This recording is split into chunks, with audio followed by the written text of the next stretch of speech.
Hi, Beck Mac here for Pops Art, and I'm at OLSEN Gallery for a beautiful one-on-one tour of the exhibition with Jacqui Stockdale.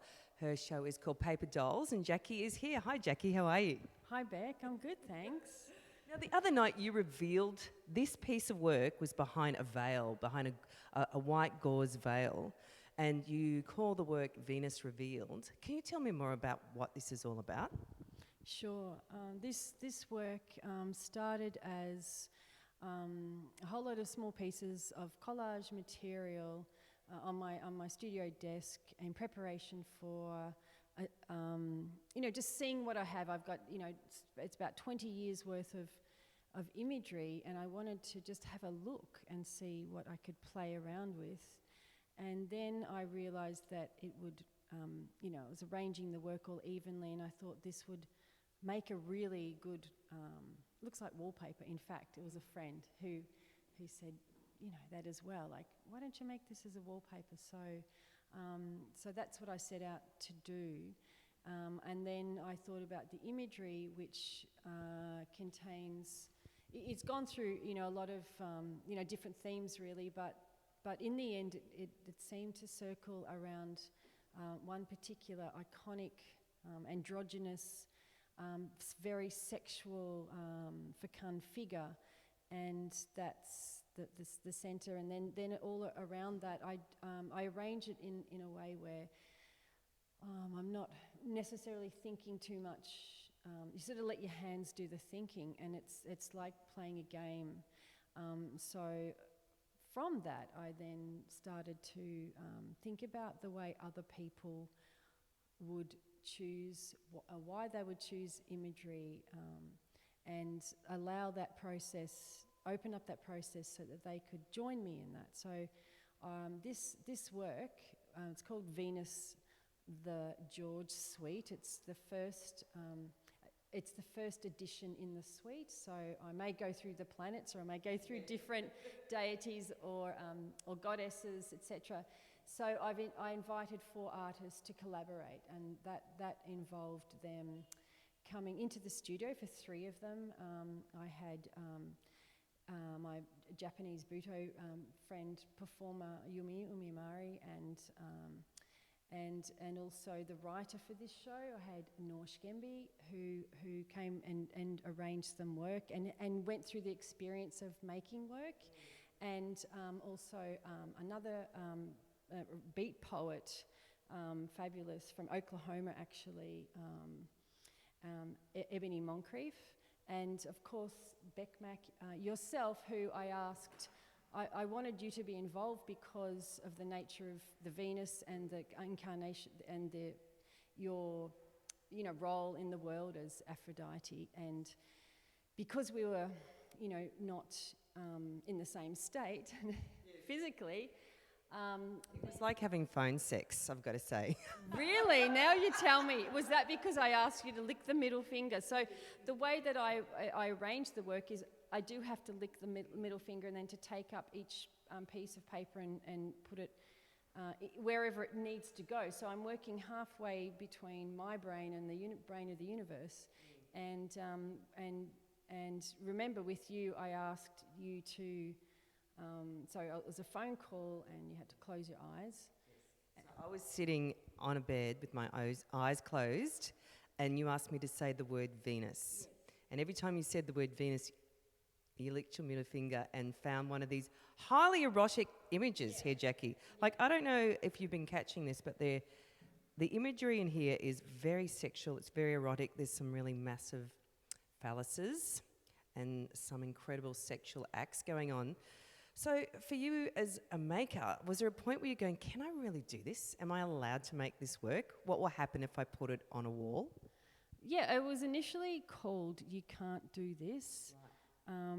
But then the idea of the matriarch, if you like, coming on board, and which was very powerful, very earth creation figure, allowed me to be a bit more playful. Plus, I was getting a lot of mileage from the people around me who thought it was they were really enjoying it. So I love the experience, and I actually felt it very, like I was channeling some energy towards you, and this is sort of what came out, didn't it? But It actually looks a bit like you were. do you think? Yeah. I think that is me on a good night. But this is a startling image, Jacqui. Like, for it to be, it's very bold to have such a powerful, sexual, but at the same time incredibly beautiful landscape behind this image. And it feels ancient, and it feels like very mythological, but a mythology that's not like a Western one. Like, there's something else going on there. So can you tell us how this work emerged and what it's about? I think you've said everything, you know.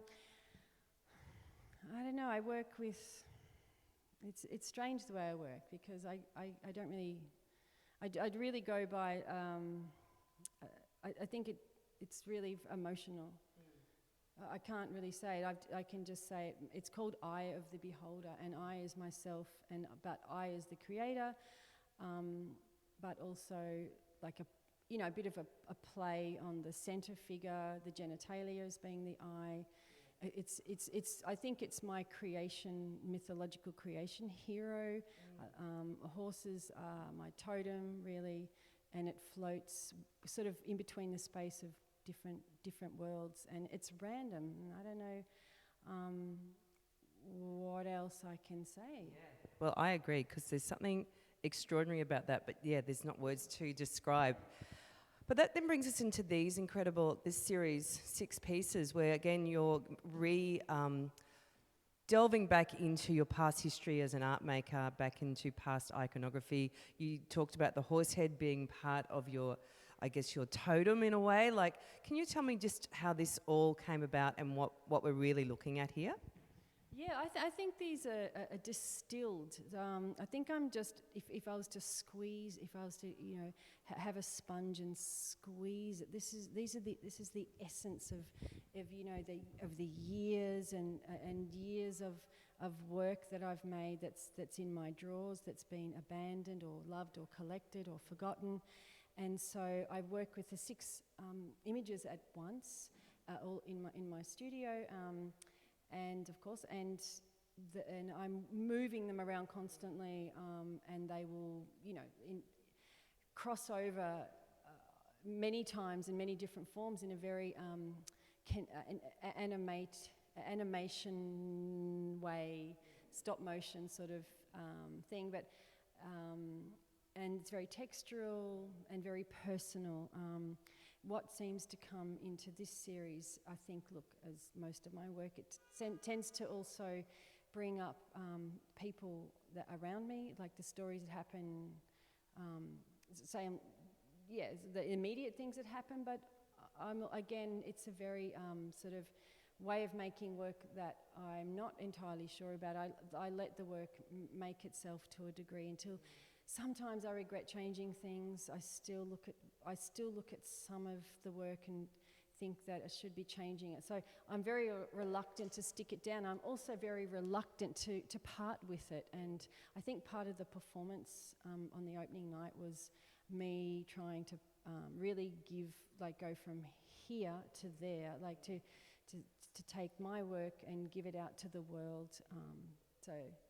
Well, we'll talk about that night. But I just must say about these works, I just love the clean, crisp, sharpness. How at the flat, on the white background, and the silhouettes, and just that sharp line is just so beautiful. And there's so much clarity in the image, and absolutely magical, really. Well, look, maybe this matches my top for a start. Look, maybe it's a coming of age thing too. Like, they are very, I don't know, they are, I don't know, pulling up, and they are clean, aren't they? Yeah, they're very beautiful. They're almost like luminous. Yeah. Now, I want to talk about what happened on Thursday night. Mm-hmm. So there was going to be a performance with a beautiful burlesque performer who was going to emerge naked into the gallery space. You'd already organised this, and then what happened? It wasn't, look, The task was really not necessarily naked. I said that you can respond to the wallpaper. So yeah, in fact, it would be very, probably naked, considering the performer that I asked, who, Maria the Romantic, at the last moment got COVID. So we were in a dilemma, and I just said, "Oh, bugger this! I'm exhausted anyway, making the work. I'm not going to have a reveal of one of the last works that you're about to see." Anyway, I was coerced, wasn't I? Well, it was such a 2022 moment. Venus had COVID, and Plan A had to become Plan B quite rapidly. And I guess, like everyone right now has a choice: do we just give up, or do we just go hard? And Jacqui, we went hard. So what ended up happening that night? First of all, I think you can call it Plan V. V for Venus. I don't know if people just have to... Look, they can watch, the video that's gone viral, but however, what I'd like to say that I felt that it was about in the end, because I didn't know until I did it, that it was, it did feel like a little bit ritualistic in a way where I'm giving something over. So it was almost a religious experience.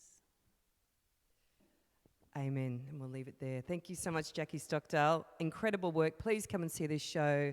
Buy this work. It is fantastic. And congratulations. Thanks, Beck. Thanks a lot.